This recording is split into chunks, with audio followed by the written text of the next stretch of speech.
further. So today I'm going to be here talking about a very special topic that has been mystifying scientists and paleontologists alike for a long time, and that is the disappearance of the dinosaurs. Now, to get you an idea, the dinosaurs are a very special group of large and small reptiles that ruled the earth in the Mesozoic era for around 160 million years.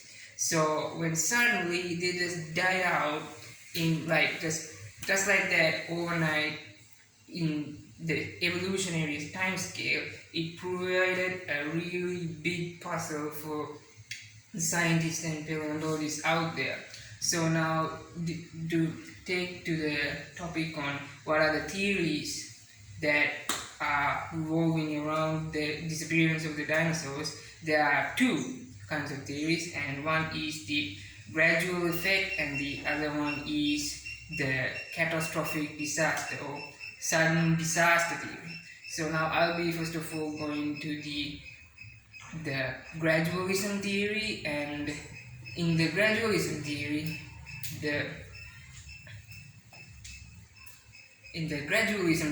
now some of the biggest theories is that about climate change. Now in the Mesozoic era, which we learn in biology, is the second era of the Phanerozoic eon, which encompasses the timeline between 251 million years and 65.5 million years, a total of 184.5 million years.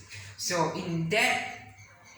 during the end of the Mesozoic, the climate was very stable, so it wasn't changing for at least around tens of millions of years. So that means that the animals that lived by then are extremely adapted, or just maybe a little too adapted for the climate. So if a sudden change occurs, that would mean the animals have to deal with a lot of stress, which would actually affect the plant stocks, which means the food stocks for the plant-eating dinosaurs, and then would affect the meat-eating dinosaurs, which would actually lead to their demise. So there's also a sub-theory which occurs in the gradualism, which is the spread of disease.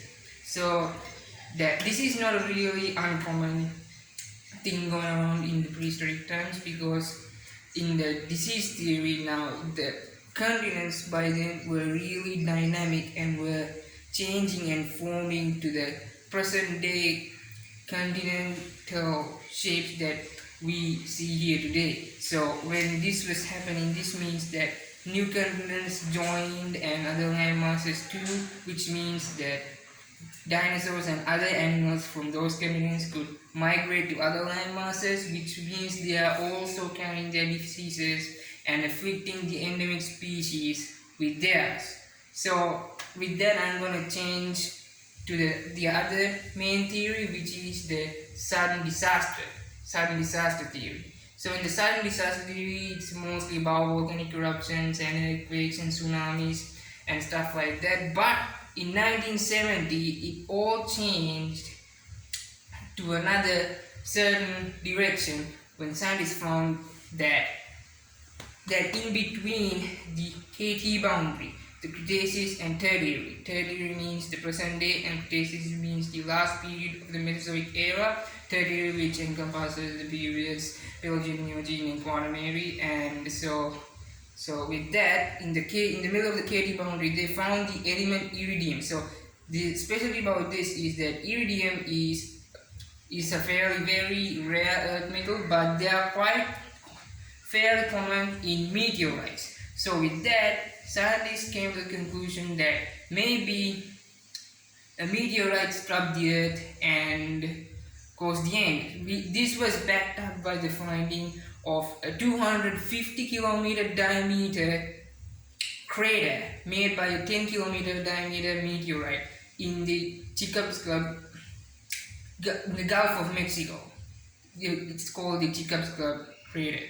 So with that, they found that maybe this caused the end. There is also another theory which is connected with the iridium, with the finding of iridium, is that is that iridium is actually also common in the Earth's mantle.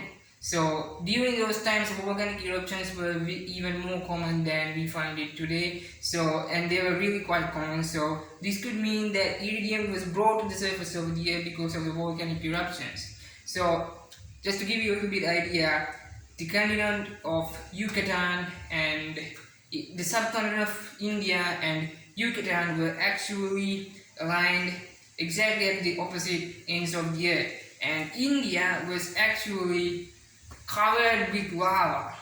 So with these lava flows, this could affect the climate very much, and that could also lead the demise for the dinosaurs.